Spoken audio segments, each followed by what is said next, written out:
உக்ரைனின் ஒடேசா துறைமுகத்தில் இருந்து புறப்பட்டு சென்ற MV கோல்டன் லியோ என்ற வணிக கப்பல் மீது ரஷ்யா நடத்திய தாக்குதலில் 10 மாலுமிகள் உயிரிழந்துள்ளனர். உயிரிழந்தவர்களில் 4 பேர் இந்தியர்கள் என்பது பெரும் அதிர்ச்சியை ஏற்படுத்தியுள்ளது. இந்த சம்பவத்தை தொடர்ந்து இந்தியாவிற்கான ரஷ்ய தூதரக பொறுப்பாளர் விளாடிமிர் டெலானோவுக்கு இந்தியா வெளியுறவுத்துறை அமைச்சகம் சம்மன் அனுப்பியது. அவர் அமைச்சகத்தில் ஆஜரான போது இந்தியா தனது கடும் கண்டனத்தையும் ஆழ்ந்த கவலையும் அதிகாரப்பூர்வமாக தெரிவித்தது. இந்திய வெளியுறவுத்துறை அமைச்சகம் வெளியிட்டுள்ள அறிக்கையில் வணிக கப்பல்களை குறிவைத்து தாக்குதல் நடத்துவது முற்றிலும் ஏற்றுக்கொள்ள முடியாதது என்றும் இதுபோன்ற தாக்குதல்களால் அப்பாவி மாலுமிகள் உயிரிழப்பது மிகவும் வேதனைக்குரியது என்றும் கூறப்பட்டுள்ளது.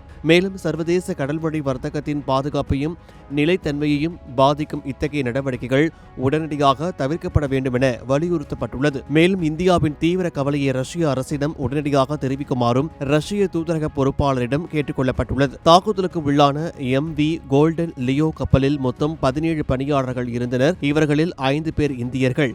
தாக்குதலில் 4 இந்தியர்கள் மற்றும் 5 சிரியா நாட்டை சேர்ந்த மாலுமிகள் உயிரிழந்தனர். மேலும் ஒரு இந்திய மாலுமி படுகாயமடைந்து மருத்துவமனையில் சிகிச்சை பெற்று வருகிறார். கடந்த ஜூலை 19ஆம் தேதி ரஷ்யா உக்ரைன் கடற்பகுதியில் பல்வேறு தாக்குதல்களை நடத்தியதாக தகவல்கள் தெரிவிக்கின்றன.